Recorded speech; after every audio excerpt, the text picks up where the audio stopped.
Eyewitness News continues with Bob Lobel and New England Sports. All right, welcome back, everybody. Reggie Lewis still in Brigham and Women's Hospital tonight undergoing more tests. Those tests will last until the end of this week. Tonight we have the first public statement from Reggie and his wife, Donna. Lewis's agent, Peter Roisman, released a statement saying that Reggie and his wife decided to transfer to Brigham and Women's Hospital in order to seek a second opinion and to participate directly in his care. Reggie and his wife said in the statement that we have received full cooperation from the doctors at New England Baptist and truly appreciate all that they and the Celtics have done for us. Reggie and Donna also wanted to thank all of Reggie's fans for their best wishes. Well, there is a trouble in River City. Scott Wally should sing this number because he was in the Music Man on the South Shore early in the week. But he is in Charlotte, River City. Trouble in River City for the Celtics. They're one game away from elimination after last night's humiliating, and we use that word kindly, humiliating 119-89 loss to the Hornets. Scott, Professor Harold Hill is there in Charlotte with the Celtics and tells us they know they have to step up or at summer vacation. Fireworks helped usher in the first home playoff game in Hornet history last night, but that was nothing compared with the fireworks provided by the Hornets themselves.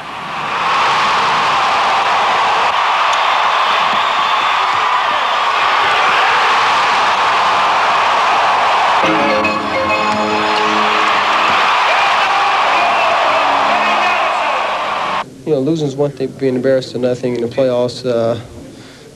You know, there's no reason for that. Oh, they just beat the living tar out of us. I mean, there's really nothing you can say about this one. Unless you're a Charlotte fan, in which case there is plenty to talk about today. The trappings are right out of the NBA Entertainment Handbook. The music and the mascot and the dancers and the dirigible and the super fan and even everyman.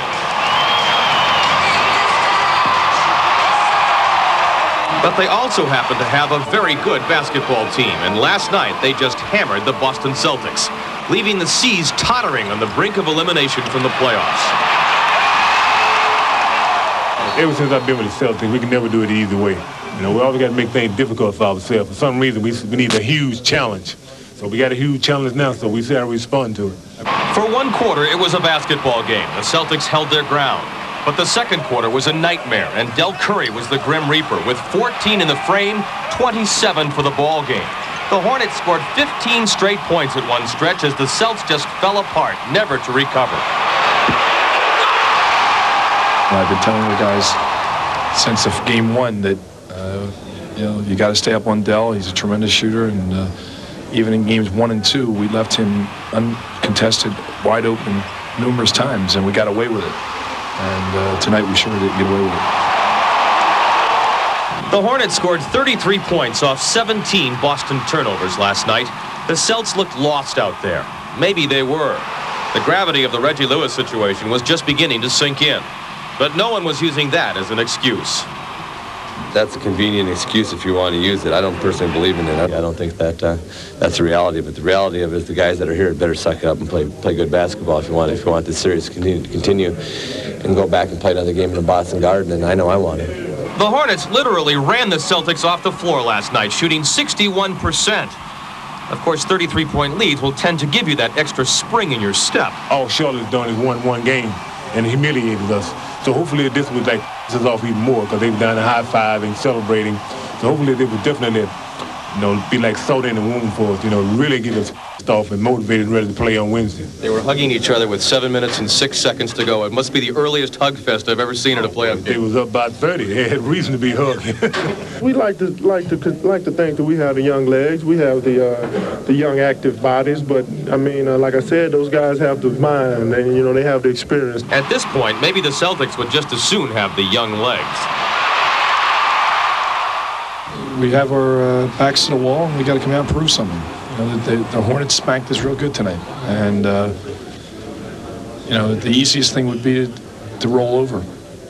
The tough thing would be coming back and winning Game 4. A lot of things have to change on Wednesday, or this series is over. With the Celts in Charlotte, Scott Wally, TV4 Sports.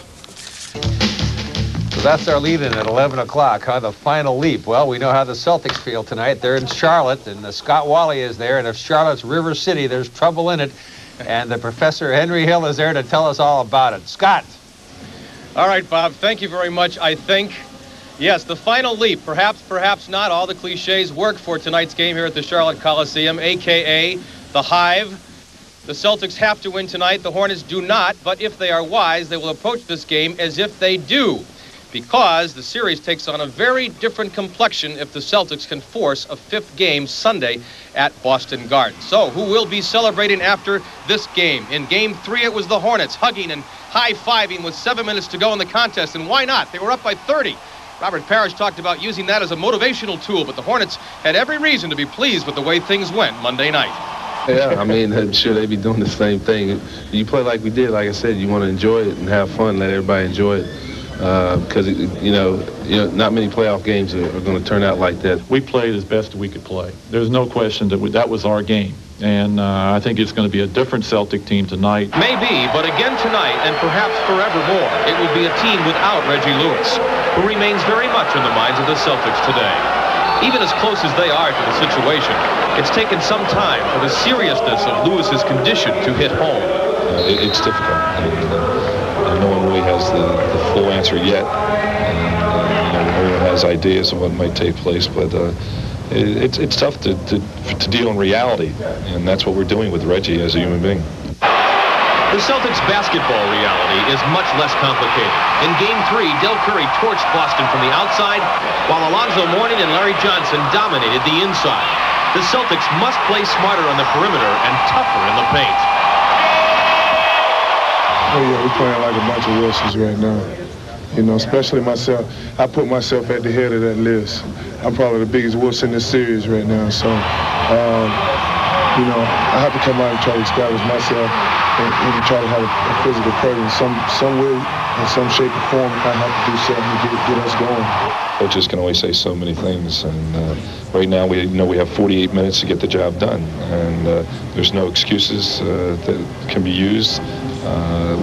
If we don't get the job done, the season's over, and I don't think anyone would like to end it now. You know, Kevin McHale doesn't. While it now seems less significant in light of Reggie Lewis's heart problem, it is no less true that McHale may be playing his final game in a Celtic uniform tonight. Everyone more or less knows it, and you know, I'm sure Kevin's going to go down fighting and kicking, and he wants to make sure we get back to Boston. And you know, nothing would be greater than to win one here tonight and get back for Game 5. All they wanted to do is come down here and get a split. That's all they're thinking about, and they've got an opportunity to do it tonight. And they can say that everything turns in their favor. So we need to be ready tonight. I'm going to get out of here quick, Bob, because I'm about to get stung by a giant hornet. Xavier McDaniel calling himself and his teammates a bunch of wusses. I love that. That might offer a clue as to the Celtics game plan tonight. They got to take care of business down in the low post, and if Del Curry gets off, oh, you watch out. But the bottom line is this. The Celtics have to go on a 2-game win streak, and it's got to start tonight. With the giant hornet dirigible here at the Hive, this is Scott Wally reporting live. And now back to Bob Lobel in Boston. Where's a pin when you need it? I really. Huh? Just turn around and stick that thing and be done with it. All right, Scott, thank you very much.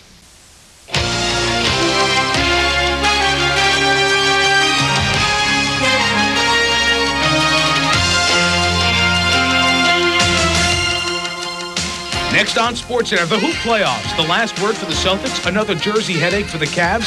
Team Akeem goes for the clinch, and the Robinsons change neighborhoods. Hockey's St. Louis savior standing on his head again.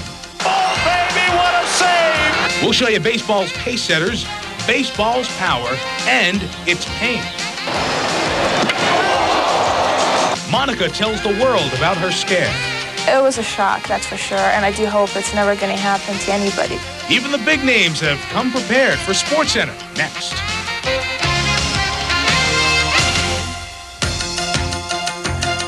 And hello, good to have you back in the SportsCenter along with Linda Cohn. I'm Mike Tirico. The Beatles, the Fab Four, they broke up.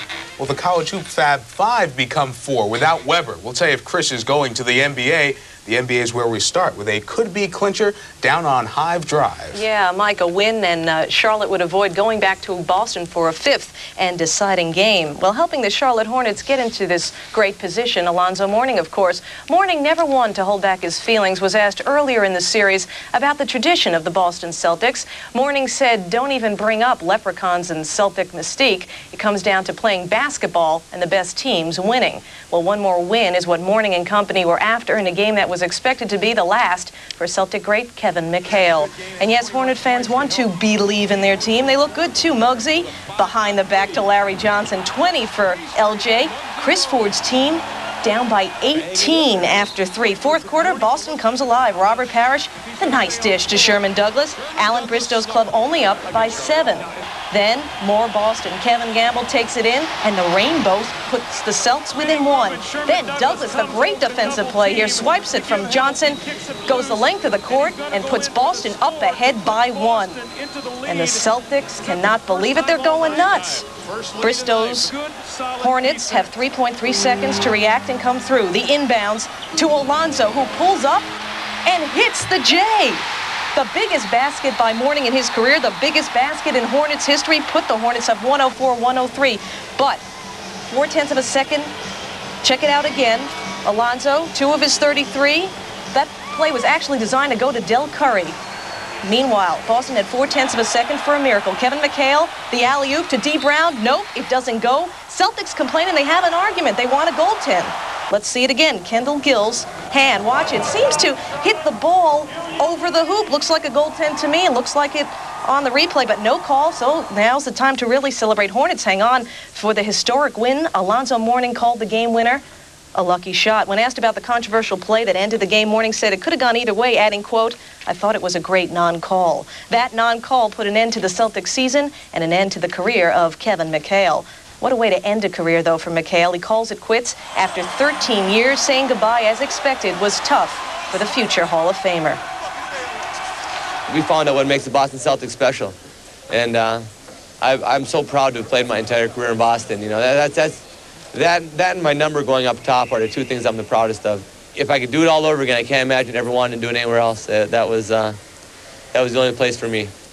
If you need a reminder of what Kevin McHale has accomplished, despite playing in the shadow of Larry Bird, he finishes as the Celtics' 4th all-time leading scorer with 17,335 points. McHale has won 3 NBA titles, and he's the only player ever to shoot 60% from the field and 80% from the line in a single season. It happened in the 86-87 campaign. Armament of Kevin McHale, but also the elimination of the Boston Celtics. Now couple that with the Bruins ouster. Boston Garden now a quiet place. Did you know the last time the Celtics and Bruins were both eliminated in the first round? It happened 41 years ago. The season, the 1951-52 campaign, the season I'm sure you remember. Yeah, oh, very well. The elimination done by some friendly teams, too. Celtics were knocked out by the Knicks that year, the Bruins by Montreal, their old rivals. And we will have highlights coming up of that.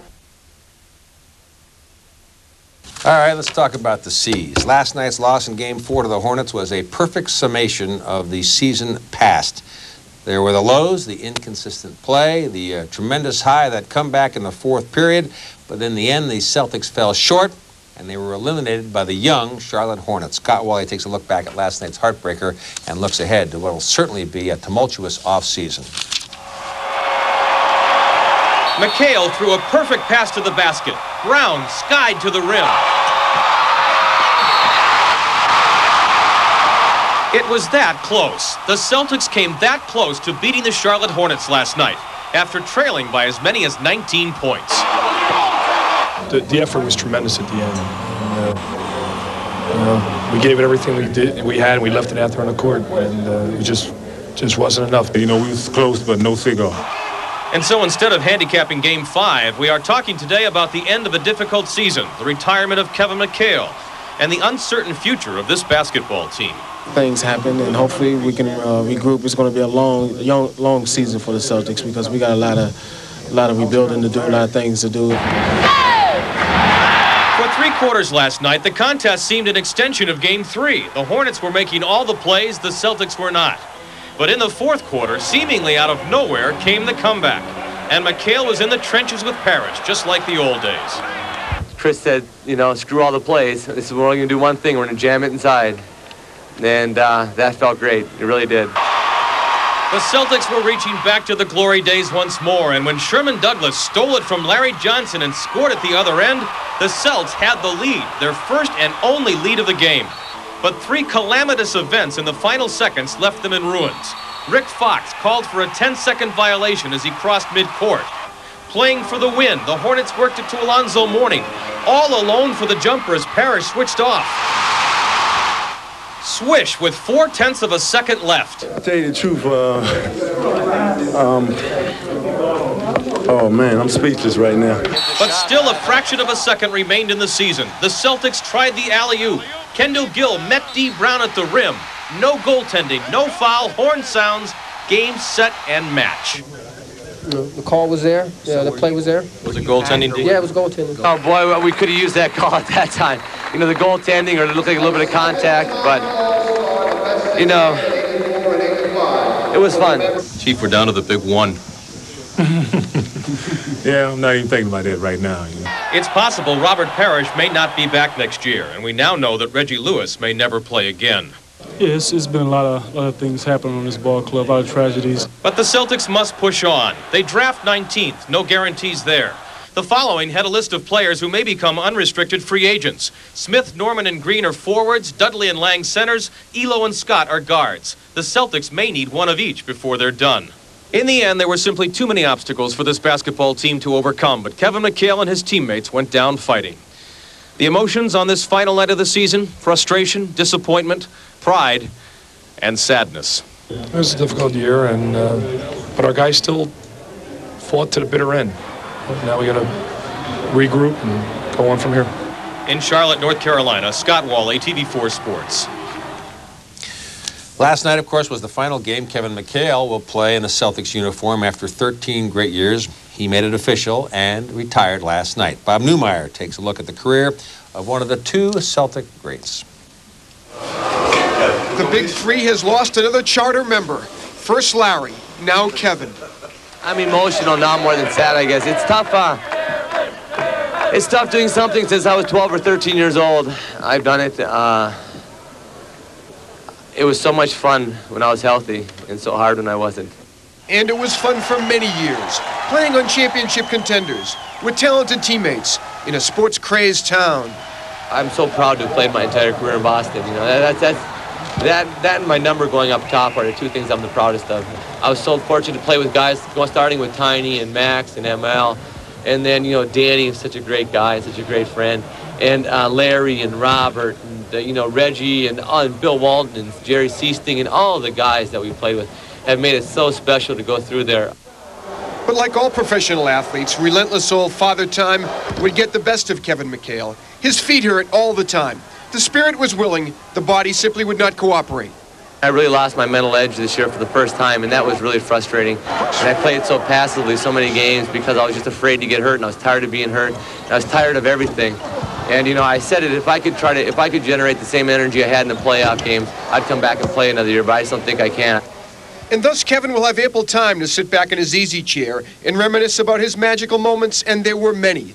But unlike Larry Bird, whose personal highlight reel features the routinely spectacular, McHale's will be a smorgasbord of his half-dozen inside low-post moves, good enough for 20 to 25 points per game, every game. I've cried, I've been jubilant, I've been frustrated, I've been happy. You do so many things in this jersey, and that's the hardest thing. You know, I'll never put it on again and go out there and battle.